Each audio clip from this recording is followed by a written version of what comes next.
Good afternoon, Keith Tebow with FRC Media. We continue to speak to as many candidates as possible to allow you to make some informed decisions as you head to the ballot box this state election. Today, I'm pleased to be joined by the Democratic nominee for Lieutenant Governor, Salem Mayor Kim Driscoll. She is at the top of the ticket with Lieutenant Governor, rather Attorney General Maura Healey, the Democratic nominee for governor. Mayor Driscoll, thank you for joining me. How are you today? I'm doing well. Thanks so much for having me on. I did not have the opportunity, unfortunately, to speak to you for the primary season. And a lot of people in Fall River may not know who Kim Driscoll is. So give us a brief overview of who Kim Driscoll is. Sure. Well, I'm happy to be with you. I'm the mayor of Salem. I've been fortunate to be the mayor of Salem for the last 16 years. Really excited about the opportunity to serve as your next lieutenant governor. As mayor, I always feel like there's no hiding. You get to make decisions every day for people you know and care about. And it makes you a better listener. It tends to make you more accountable. And I think it brings a sense of urgency to solving some of our biggest challenges. There's no doubt that mayors have been on the front lines, whether it was COVID response and recovery, the housing challenges we have, working on our transportation woes and in public schools. I feel like that experience as mayor is one that can be really important to work with our next governor, partner on solving the issues that impact people in their daily lives. There's no doubt that local government plays an important role in the lives of people who live in Massachusetts. And I hope to not only make sure I bring my personal view as a mayor to the state house, but frankly, representative of our communities and championing the work that happens at the local level. We can't have a strong Commonwealth without thriving communities. And we can't have thriving communities without a strong state partner. So looking forward to being in a position to help influence what happens on the ground in so many of our cities and towns. And like Fall River, Salem is a gateway city, share similar Mhm. challenges and frankly, similar opportunities, both historic seaports and opportunities to grow and flourish as we move forward. Yeah. You actually led me into my next question. Being a mayor of a gateway city, a lot of times here in Fall River, and I don't know if it's the case up in Salem, a lot of people will sort of challenge the politics of Boston to say, well, they don't care about us here on the South Coast or in Fall River. They only care about Boston. As lieutenant governor, working in conjunction with a potential governor, Maura Healey, how do you view the relationship between Beacon Hill and the governor and lieutenant governor with gateway cities like Fall River and Salem, but even more specifically, maybe those cities here in the South Coast? Yeah, I'm so glad you asked. I mean, I think there are such opportunities on the South Coast. We think about, the clean energy future that we're all working for. Both the South Coast, Fall River and New Bedford, and Salem stand to play a large role in that. And that's exciting because oftentimes our gateway cities can be forgotten or feel like they're neglected, whether it's on the South Coast, out in Central or Western Mass. I think if you've been a city leader, you really recognize the importance of having a strong connection to Boston. You can't be on your own trying to bring economic prosperity to your community. We need to have a strategic ally in the state house. That's certainly a role I hope to take on in partnership with Maura Healey. I think both of us understand growing inaffordability in Massachusetts, whether that's due to the high cost of housing, the childcare gaps, just the fact that inflation is causing everything to increase in price. We're going to have to work in a way to ensure that our gateway cities that oftentimes have our most diverse community members, educate 25% of our public education, our students in public education, who were places that were once great cities with prominence and economic leaders in the regions. We want to unlock the potential in those gateway cities, and I think there's a lot of potential in the South Coast, in places like Fall River, if we're working in partnership, having an aligned vision, and then working to go after it together, both at the local level with local leaders, legislative leaders representing those regions and areas, and obviously coming from the state house, the perspective of a mayor and as lieutenant governor, an attorney general as governor, who wants to make sure our communities have a real ally in the state house.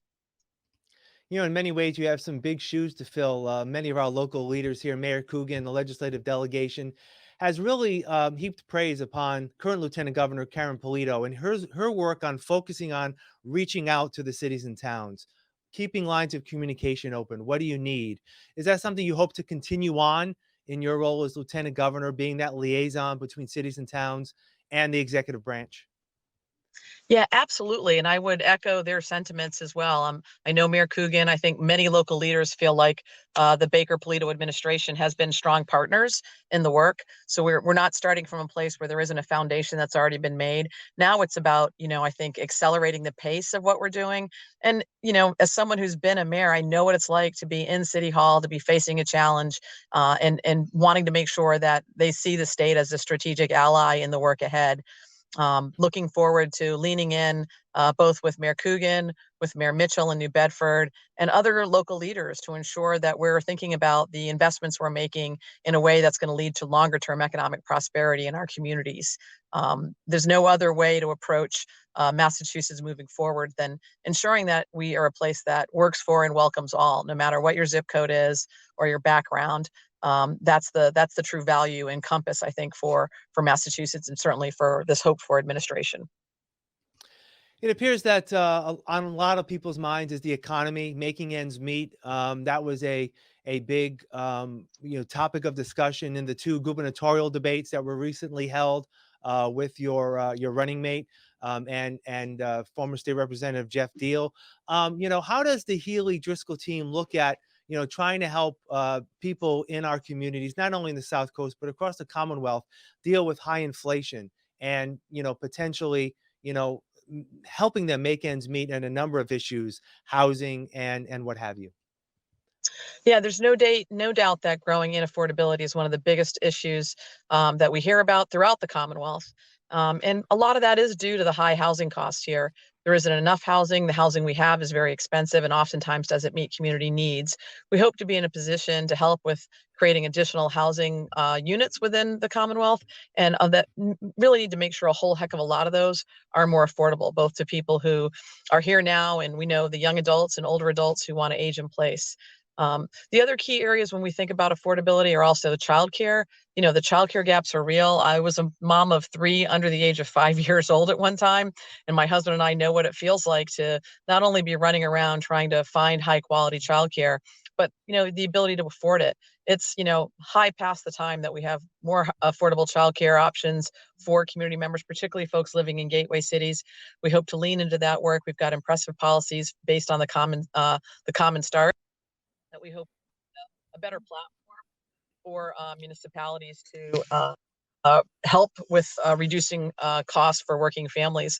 I think overall, those workforce initiatives, we released a policy on how we hope to support young adults who may not have gone through either a college degree program or a workforce training program to grow their potential income through what we call Mass Reconnects, utilizing our community colleges, our public higher ed institutions to unlock the potential of young adults who want to pursue different careers, who want to have other options, but are finding that they've been barriers for whatever reason, and put us in a position to see a brighter future. And lastly, I'll just talk about transportation, because you really can't have a functioning economic development within a Commonwealth without a strong public transit system. And we're excited about the growth of South Coast Rail. We know that's underway. We want to be able to serve people and make sure they can get access to school, to work, to job opportunities beyond just where they might live. And so that means investing in public transportation, making sure it's not only safe, but reliable and affordable is going to be a key part of the work ahead. I want to follow up on your education stance. You mentioned the Mass Reconnect program. I'm actually calling you. Our station here is at Bristol Community College, one of the community colleges from across the Commonwealth. Talk a little bit more about education. The city like Fall River has been able to benefit in the K through 12 realm with an increase in funding from the Student Opportunity Act. That has now been funded for the past couple of years. Talk about the vision of a Healey and Driscoll administration when it comes to K through 12, and also maybe expound a little bit more on that Mass Reconnect program. Yeah, for sure, for sure. I'm a graduate of public higher ed institution here in Salem, Salem State University. That's actually what brought me to Massachusetts. I'm not a native. I'm a Navy brat. Grew up, born in Hawaii, grew up on different coasts. Came to Salem to go to college and fell in love with the city and never left. And I really feel it's important that we think about how our public higher ed institutions can have better outcomes with respect to influencing our local economies. 75% of the graduates who attend public higher ed institutions stay in Massachusetts. They are our future teachers, nurses, business entrepreneurs, small business owners. When I went to Salem State, you could actually work all summer if you really hustled. You could make enough money to pay for your college tuition and fees. And that is just simply no longer the case. So we need to make sure we're investing in our public higher ed institutions with the goal of making it affordable to the many, many residents who have taken advantage of those institutions. I think secondarily, we also want to think about how at that K through 12 level, we can better prepare our students both for workforce and college. So programs like the early college initiatives that have already been underway, how do we grow and expand that, giving more of our high school students an opportunity to have dual enrollment in a local community college or a local public higher ed institution? That not only saves money if you're planning on going to college, it also opens up opportunities for first generation students who may not have seen college as part of their future. And then lastly, vocational opportunities. We know so many of our vocational schools have wait lists. Students are telling us, high school students in particular, that they want work experience, they want internships, they want to understand how what they're learning today connects to what they might be doing in the future. Vocational offerings, whether they're at a traditional vocational school or many of our public high schools, our comprehensive high schools, offer vocational programs within their buildings as well. How do we think about supporting that, growing out that experience that our high school students are having so they can have a better understanding of what they might want to do, whether it's college or career readiness, and supporting both the capital needs and operational needs for those programs. And that Mass Reconnects program is really geared towards students who are in that 25 plus age. Maybe you were going to college or didn't finish or never really had a chance to get there. You've been working, but you've hit kind of a ceiling in what your pay is going to be, what you're going to be able to earn in your current position. How do we think about using those skills you might have as someone who's been in the workforce, combine it with college at the community college level to put you on a pathway where you can have a higher income, enter into a profession that might be more passionate from what you're currently doing. So we're excited about breaking down these barriers, using education as a means to enhance not only our workforce needs and meet those needs, but also individuals who are in the Commonwealth who are feeling like they have an opportunity to do more. Another one of the platforms of the Healey and Driscoll campaign is um, criminal justice reform in terms of looking at ways that, making sure our police departments can do better in serving everyone in a community. How do you balance reform with also the needs? A city like Fall River is one, to bolster public safety, to add confidence that that people of Fall River can trust their police and fire department personnel, while also filling a lot of empty slots. In Fall River, I believe we have at least 10 empty patrol slots that need to be filled, and a lot of people aren't coming forward looking to fill those slots. Yeah, thanks so much for asking. We have a similar situation here in Salem, where as a gateway city, I think so many of our communities, frankly, have vacancies in positions that we normally did not, whether it's police, regular municipal work, or our schools. And the answer is, with respect to policing and police accountability, it's not either or. We want to have support our police departments and our hardworking law enforcement personnel, and we want to make sure that we're holding folks accountable for the work that we're doing while undertaking what is a vital and necessary approach to keeping our communities safe. The legislature passed the post bill, recently that would assume to professionalize what's happening in police operations, making sure all of our police officers are licensed, has kind of an overview with respect to disciplinary action if that's necessary, making sure that law is implemented and implemented well. They're still getting off the ground in many aspects of the work under the Post Commission. Should put us in a better position to ensure that we have greater accountability within policing. Many communities have adopted body cameras. There have been state grants for body cameras, so there are ways that we can bring accountability to bear, while also recognizing that our police officers are being asked to do more, to take on more. From the social services perspective, we're seeing an uptick in homeless populations. We know that the mental health challenges that so many of our communities are facing are real, and police officers are being asked to do more in that space. Many of our police departments have brought on board clinicians. They have really leaned into the work to both protect their community and address community needs. And I'm grateful for it. We have a great force here this October. We welcome a lot more people, and we rely on a professional, well-trained, kind and courteous police department to help us in meeting all of our community needs. And I think that's clear in so many of our communities. And so it is going to take recruitment, it is going to take professionalism, and it is going to take accountability. And I think those are not all mutually exclusive. Yeah. I want to be respectful of your time. A couple of other quick questions before we wrap up. As we're recording this, it's about 2.5 weeks or so until November 8th. What do you vision to be the tact of Maura Healey and Kim Driscoll over the next 2.5 weeks in terms of continuing to send the message out to those in the Commonwealth? Yeah, I mean, we're working really hard. We want to make sure residents know that we want to earn their vote. We know this is an important election, and there are important decisions yet to bear. We are definitely headed to some choppy waters. I think whoever is elected in January is not going to have much of a honeymoon. You're going to own. We hope to be in a position to work on matters, and whoever is in is going to own the housing crisis, is going to own the childcare gaps, is going to have to work on the transportation woes, is going to need to address what's happening in our schools. The post-COVID recovery has not met all of our students. We have a lot of work to do in those spaces, and we already talked about the childcare gaps. That is work we are interested in doing. There couldn't be more of a clear choice in this election. Geoff Diehl and his running mate really want to turn Massachusetts backward. They want to divide people who are here. They are against women's reproductive freedoms. They have shown that their vision and version of Massachusetts is not aligned with the values that I think people hold near and dear. So we're working hard to make sure we're communicating with voters, moving around the state to as many corners of the Commonwealth as possible, talking about the differences in this race, asking people for their vote, and really excited about the opportunity to roll up our sleeves and get to work on these challenges.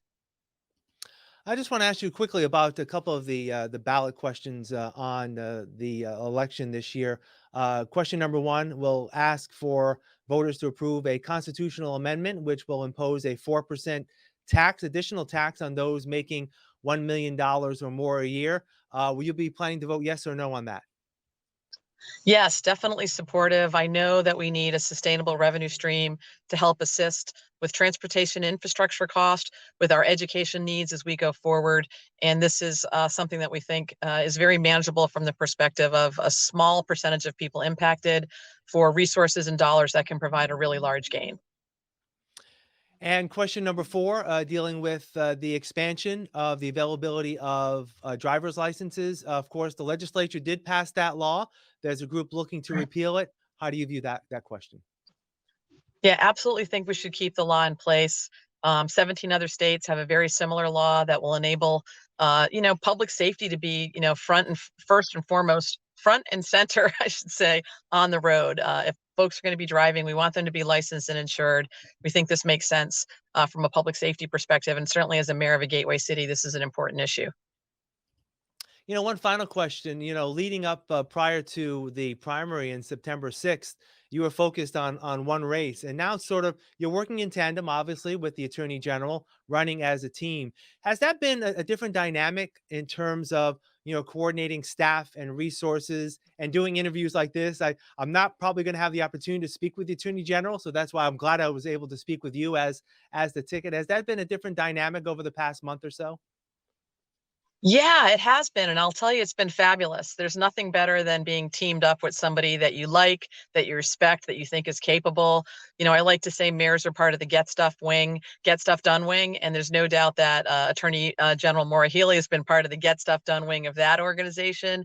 And so I feel really grateful to have a partner in this work, to be able to work in tandem, both from a campaign perspective, but from the ability to have a teammate to get work done. We're both really jazzed up about the opportunity to use our skill sets. Mine is the experience as mayor, to serve as lieutenant governor. Hers just being someone who's been a real can-do attorney general. To be in the corner office together is very much a dream come true.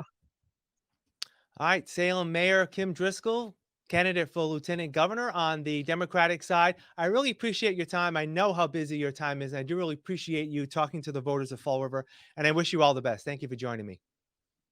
Thanks so much. I'm happy to be there and really want to ask everybody for their vote. We're excited about the future, optimistic about the work ahead, and hope to be in a position to help Fall River move forward. All right, thank you very much. And thank you for joining us here on FRC Media. And please make a point to vote by November 8th.